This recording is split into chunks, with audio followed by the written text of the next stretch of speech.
Coba deh Anda bayangin, ada satu industri raksasa yang jadi tulang punggung ekonomi negara, tapi sekarang lagi di persimpangan jalan yang krusial banget.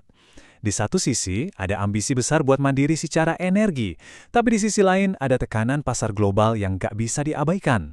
Nah, ini dia ceritanya. Soal pertaruhan besar industri kelapa sawit Indonesia, di mana satu keputusan kebijakan bisa mengubah segalanya.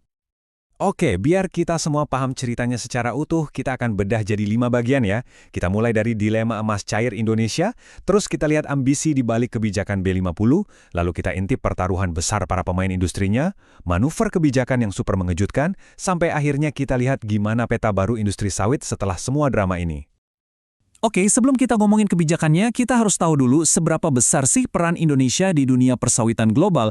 Karena untuk ngerti segede apa pertaruhannya, kita harus sadar dulu seberapa dominannya Indonesia. Angkanya nggak main-main, 58%. Jadi Indonesia itu bukan cuma pemain utama, bukan. Indonesia itu rajanya, menguasai lebih dari separuh pasar minyak sawit dunia. Nah, dominasi sebesar ini, selain jadi kekuatan, ternyata juga melahirkan sebuah dilema yang fundamental banget. Ini dia pertanyaan intinya. Pertanyaan triliunan rupiah yang bikin pusing para pembuat kebijakan.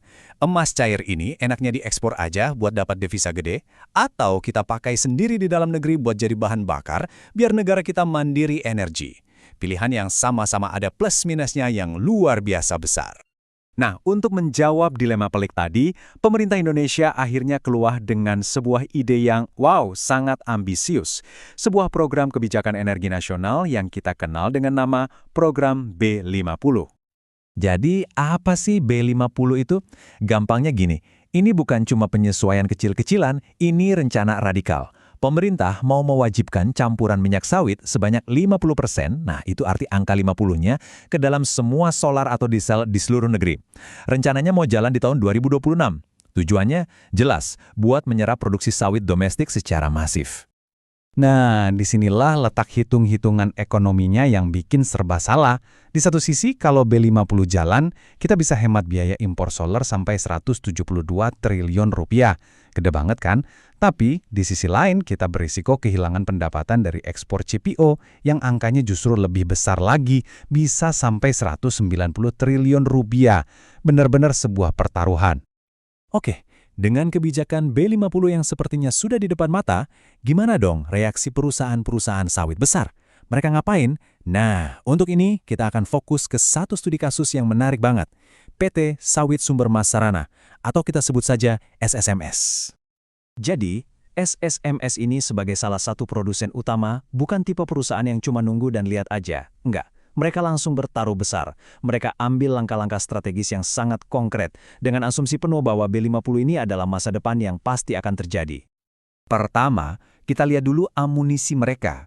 Kondisi keuangan mereka lagi sehat banget. Di tahun 2025, laba bersihnya meroket lebih dari 64%. Ini artinya, mereka punya modal yang sangat kuat untuk melakukan ekspansi besar-besaran. Rencana mereka jelas banget. Ada 3 langkah utama.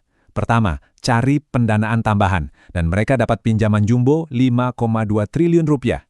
Kedua, langsung akuisisi atau beli perusahaan pesaing. Ketiga, pasang target produksi yang super ambisius untuk menyambut permintaan dari B50.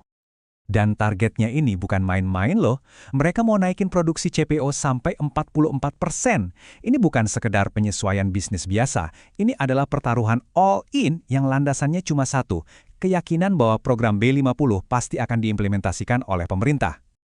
Jadi panggungnya udah siap. Perusahaan-perusahaan kayak SSMS udah investasi gila-gilaan, udah mempertaruhkan segalanya.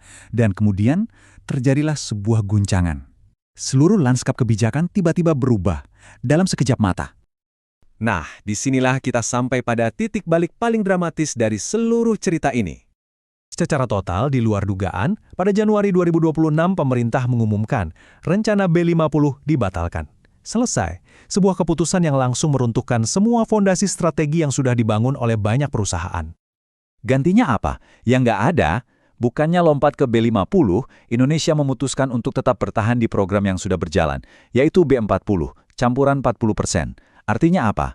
Artinya, lonjakan permintaan domestik masif yang sudah diantisipasi itu, ya nggak akan pernah terjadi. Lalu, pertanyaannya, gimana nasib perusahaan seperti SSMS yang udah terlanjur bertaruh begitu besar pada sebuah masa depan yang sekarang tiba-tiba sirna? Mari kita lihat dampaknya. Reaksi pasar di awal tentu saja negatif. Tapi para analis dengan cepat bilang, tunggu dulu, situasinya nggak separah itu juga. Kenapa? Karena program B40 kan tetap berjalan. Jadi masih ada permintaan domestik yang kuat yang bisa jadi jaring pengaman. Lantainya nggak benar-benar ambruk. Dan yang paling mengejutkan mungkin adalah ini. Walaupun ada guncangan kebijakan yang begitu besar, para analis pasar ternyata tetap super optimis terhadap SSMS. Mereka bahkan masih merekomendasikan beli dan memproyeksikan potensi kenaikan harga saham yang signifikan. Loh kok bisa?